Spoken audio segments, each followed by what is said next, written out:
Emma lived in a small, snowy town where every Christmas was a quiet affair.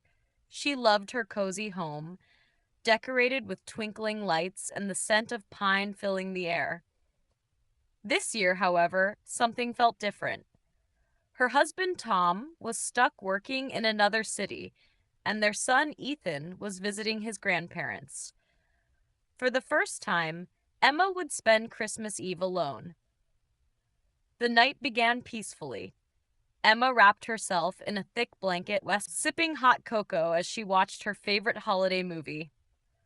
Snow fell gently outside, covering the streets in a sparkling white coat. Suddenly, she heard a loud knock at the door. Surprised, Emma set her mug down and went to see who it was. Through the frosted glass, she saw a figure standing on her porch, wearing a thick coat and scarf. Opening the door cautiously, she found an elderly man with kind eyes and rosy cheeks.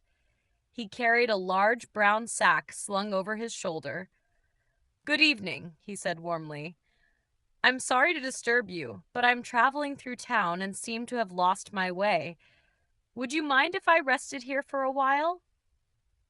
Emma hesitated, but saw the man shivering. It didn't feel right to leave him outside in the cold. "Of course," she said, stepping aside. "Come in and warm up." The man smiled gratefully and entered.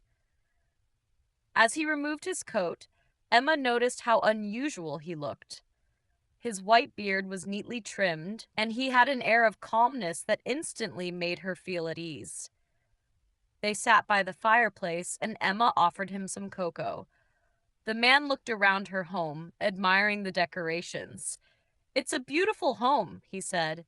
"You must have many happy memories here." "I do," Emma replied. "But this year, it's just me.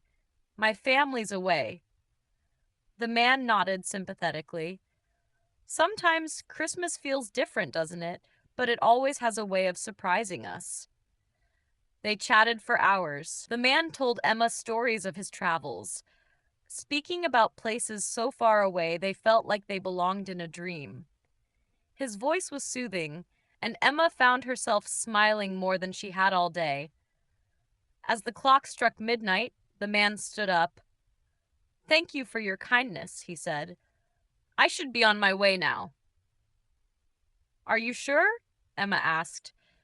"It's still snowing. You're welcome to stay longer." He shook his head gently.